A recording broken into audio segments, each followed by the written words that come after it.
Sabay na lumipad ang FA-50 jet ng Philippine Air Force at F-18 Super Hornet ng Royal Australian Air Force para sa close air support at kunwaring naglaglag ng bomba. Bahagi lamang ito ng Combined Joint Forcible Entry Operations sa pagpapatuloy ng Alon Exercises 2025 ngayong linggo sa San Vicente, Palawan. Ang senaryo, bawiin ang isang isla na kunwaring nakubkob ng mga kalaban. Matapos ang fighter jets, sunod na umatake ang mga Fast Attack Interdiction Craft o FAIG ng Philippine Navy. Sakay ng rubber boat, isinagawa naman ang amphibious landing kasabay ang paghagis ng smoke grenade. Hanggang sa tuluyan ng lumusob ang mga tropa ng Philippine Marines at Australian Defense Force at pinaputok ang iba't ibang klase ng armas.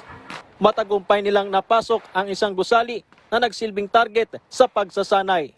Isa pang senaryo na ipinakita sa pagsasanay ang airfield seizure kasama ang mga tropa mula sa US Marines, tampok ang kanilang Osprey aircraft.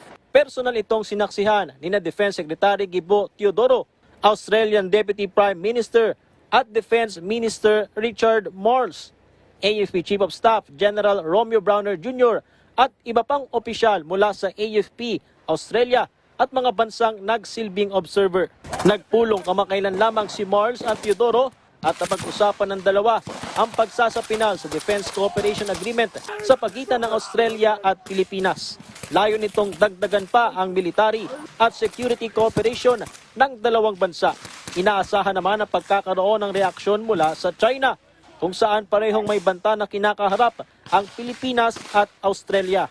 We will do what we need to do in spite of the criticism, because the criticism basically of the PRC is really paranoia, and it is a propaganda line.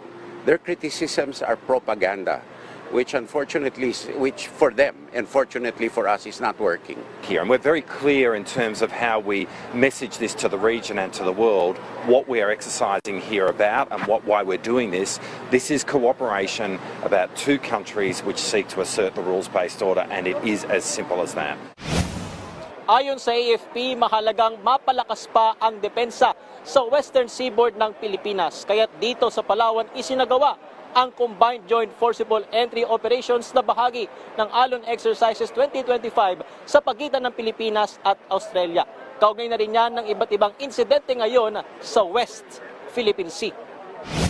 Samantala, naitaboy pang palayo ang presensya ng mga barko ng China mula sa BRP Sierra Madre. Ito'y matapos may ulat ang mga drill na ginawa nila kamakailan sa paligid ng Ayungin Shoal, kung saan nag-deploy pa ng mga armadong rib at fast boat ang China Coast Guard. Una na ring inalis ng mga tropang Pilipino na nakaistasyon doon ang fishing nets na inilatag ng mga barko ng Chinese Maritime Militia para hindi makaantala ang mga ito sa susunod na RORE mission. Nandun pa rin sila sa paligid ng Ayungin Shoal.